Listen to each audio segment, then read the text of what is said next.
Well, Twitter CEO Elon Musk officially announced the new CEO of Twitter today. He said Linda Yaccarino will take over the social media company. She was previously head of advertising at NBC Universal. Musk says she will handle business operations while he focuses on product design and new technology. She will start in 6 weeks, and Musk's role will transition to executive chairman and CTO. And joining me now to discuss this and more is global strategist Dr. Olaf Groth with UC Berkeley's Haas School of Business. So starting off, what could this passing of the baton or passing of the torch actually look like for Twitter?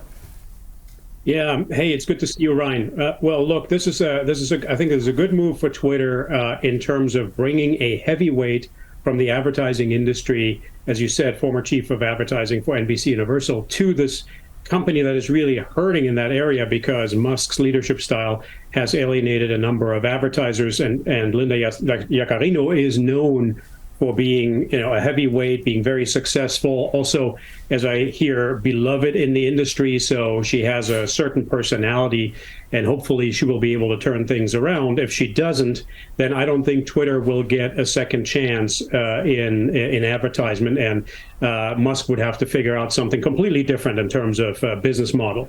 This is definitely the challenge of a lifetime for her. And we'll see whether she's up for the task, right? Clearly, advertising is her forte, but there is a lot more to be done at Twitter on the operations side, fixing a company that has shed 75% of its labor force. Musk is going to obviously lead on the technical side, but there is a whole slew of operational functions that need to get fixed, not to mention morale and culture. And staying with Elon Musk, SpaceX is preparing to launch its mammoth Starship with hopes of one day carrying humans to different planets. So what's so special about this particular rocket? Well, the key thing here is not necessarily that it blew up on April 20th and parts of it landed in the Gulf, right? That is, I think, part and parcel for this kind of trial attempt, as it were, as unfortunate as it is. But the really revolutionary thing is that these rockets, this Starship, only costs about a couple of $1 million to launch once it functions correctly, as opposed to the $2 billion that NASA's own system, the SLS, is supposed to be costing. And so it's revolutionizing the cost structure, as it were, in the industry for these launches, which opens up a whole slew of new use cases, as we say, new applications for space travel, whether it's tourism or Musk's planned sort of escape route to Mars, as it were. But beyond that, also materials deliveries, military supplies being shipped around the world via these rockets. And so there's a lot more volume to fill now in terms of economic activity with cheaper vehicles. But we'll see if he can turn this thing around and stabilize it. These Raptor rockets are currently the big vulnerability, and they're based on a very promising but 50-year-old Russian design that he's now trying to overhaul, and that's very promising, but it needs to work.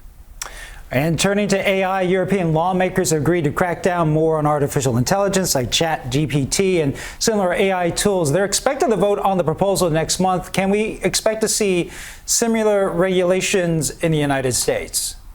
Yeah, two key committees in the EU Parliament have already adopted as of yesterday, and now, of course, the Council of Europe, which is the heads of state, need to convene and approve it later in the year. There's still some room here for change in these regulations while that happens, or as we wait for that to happen. But this is a very significant new regulation that will impact AI innovators in the United States, and especially here in California. So yes, how they design these models, how they test these models with stakeholders, how they market these models, all of that will have to be tested for, bias or intransparency, second order, effects that we really don't want. And that will require different approaches and different processes.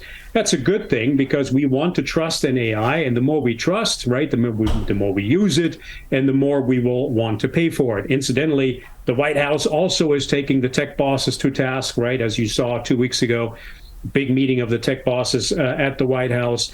And there, too, maybe a more congenial, collaborative approach at the moment. But the White House is honing in on the same topics and directionally going in the same direction as the European Union. We'll have to see how far the White House can formalize those regulations. Well, always good information and always good to see you, because that means it's Friday. So Dr. Olaf Groth, thank you very much for joining us. Thank you, Ryan. Take care. Bye-bye.